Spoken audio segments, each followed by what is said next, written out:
आप्पे चटणी सौ अश्विनी अनिल भोसले. हा, भोसले ताईंचा नंबर आलेला आहे उत्तेजनार्थ 4था क्रमांक. जोरदार टाळ्या वाजवायचे सर्वांनी. हा, एक फोटो काढ.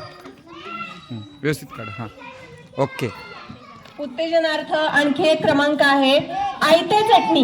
हा, बघा आयतं बनवलं जातं आपल्याकडे तांदूळापासून, तांदळाच्या पिठापासून. उत्तेजनार्थ 4था नंबर. खूप छान होती. सौ सीमा मिलिंद पवार. हा, पवार ताई यांच्यासाठी जोरदार टाळ्या वाजवायच्या आहेत. सर्वजण टाळ्या वाजवायचे आहेत जोरदार. निरंजन टाळ्या वाजवा. फोटो काढ. Okay okay.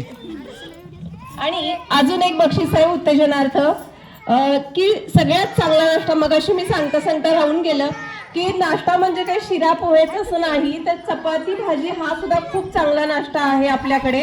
आणि बरेच जण आपल्याकडे चहा चपाती वगैरे खातात, पण चहा चपातीचं काय होतं, चपाती जर तुम्ही चहा बरोबर खाणार असाल तर त्याच्यामध्ये मीठ टाकू नका. मीठ आणि दूध कधीही एकत्र करायचं नाही असं म्हणतात. आपण खिरीत सुद्धा टाकत नाही बघा.